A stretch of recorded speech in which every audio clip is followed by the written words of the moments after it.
बरोबर. नमस्कार, मी डॉक्टर विनोद माले, गायनेकॉलॉजिस्ट आणि लॅप्रोस्कोपिक सर्जन, नाशिक. आज आपण ॲनिमिया या आजाराबद्दल थोडक्यात जाणून घेऊया. ॲनिमिया म्हणजे काय?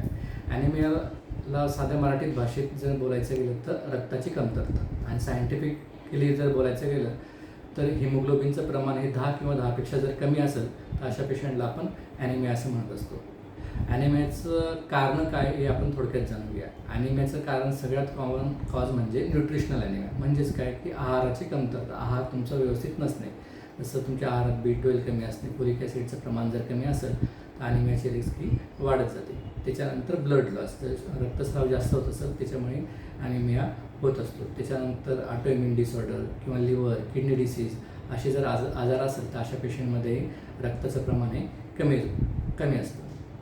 म्हणजे लक्षणं काय? लक्षणं म्हणजे काय? हे अशक्तपणा, विकनेस, चिडचिडपणा, दम लागणे, कॉन्सन्ट्रेशन कमी असणे, हातपाय थंड पडणे अशा प्रकारचे लक्षणं हे पेशंटमध्ये जाणवत असतात.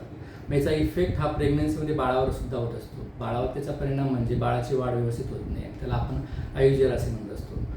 प्रेग्नन्सी पेशंटची डिलिव्हरी कमी दिवसात होते, ज्याला प्रीमॅच्युअर डिलिव्हरी असेही म्हणत असतात. याचा दुष्परिणाम हा प्रेग्नन्सी मातेवर पण होत असतो.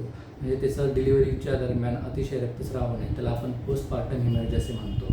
पेशंट पोस्ट डिलिव्हरीमध्ये सायकोसिसमध्येही जाते, त्याला आपण पोस्टपार्टम सायकोसिस असेही म्हणत असतो.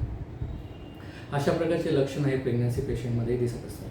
त्याच्यानंतर म्हणजे ट्रीटमेंट काय? तर याचं ट्रीटमेंटमध्ये म्हणजे तुमचं रिप्लेसमेंट, आयर्न रिप्लेसमेंट, म्हणजे तुमच्या आहारामध्ये आयर्न रिच डाएट असणं सगळ्यात महत्त्वाचं आहे. मग त्याच्यासाठी तुम्ही फळं घेऊ शकता. त्याच्यामध्ये सफरचंद, डाळिंब, बीट, त्याच्यानंतर नागली, त्याच्यानंतर ड्रायफ्रुट्समध्ये जर विचारायला गेलं तर काळी खजूर, काळी मनुका हेचं प्रमाण जर तुम्ही वाढवलं तर रक्त वाढायला त्याच्याने मदत होत असते.